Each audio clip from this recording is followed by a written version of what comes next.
30 सालों में ये सबसे ज्यादा वोटिंग परसेंटेज हुआ है फर्स्ट चरण के चुनाव में, ये क्या दर्शा रहा है सर?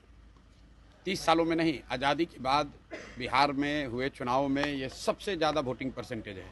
ये दो बातों को दिखाता है। पहला कि जो बात हम लोग पिछले कई महीनों से, बल्कि मैं 1-2 साल से कह रहा हूँ कि बिहार में 60% से ज़्यादा जनता बदलाव चाहती है और पिछले 25-30 साल से जो राजनीतिक विकल्प के अभाव में एक तरह से धीरे धीरे राजनीति को लेकर, चुनाव को लेकर उदासीनता बन गई थी, विकल्प नहीं था लोगों के पास।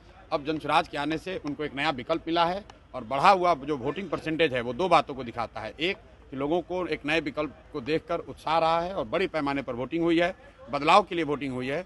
और दूसरी बात, जो बड़े प्रवासी मजदूर हैं जो बहुत बड़ी संख्या में छठ के बाद रुके हुए हैं, उन्होंने अपना और अपने परिजनों का, अपने मित्रों का जो वोट कराया है उसने सबको सरप्राइज किया है।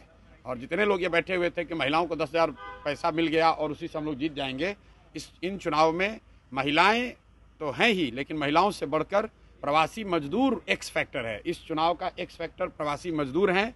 वो क्या कर रहे हैं, वो अपने दोस्तों मित्रों परिवार वालों से कैसे वोट करा रहे हैं, इसी से बिहार का चुनाव तय होगा। आप मुझे जितने पत्रकार लोग हैं ये बताइए, किसी मीडिया चैनल ने, किसी पत्रकार ने, किसी राजनीतिक विशेषज्ञ ने, किसी पार्टी ने अगर ये कहा हो, किसी नेता ने कहा हो कि बिहार में इस बार अप्रत्याशित वोटिंग होने वाली है? किसी ने नहीं कहा है। और ऐसा नहीं है कि महिलाओं का वोटिंग ज़्यादा हुआ है।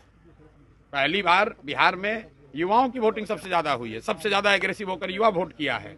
तो अगर युवा वोट कर रहा है तो अपने भविष्य के लिए वोट कर रहा है, बिहार में बदलाव के लिए वोट कर रहा है, बेहतरी के लिए वोट कर रहा है। स्टेटस को के लिए इतना बड़ा वोट पड़ना यूजुअली संभव नहीं है। 1-2 अपवाद हो सकते हैं, लेकिन जहां कहीं भी पिछले 20 वर्ष में इस तरह से बढ़ चढ़कर वोटिंग हुई है, वहां इनकम्बेंट पार्टियों को, सरकार को खामियाजा भुगतना पड़ा है।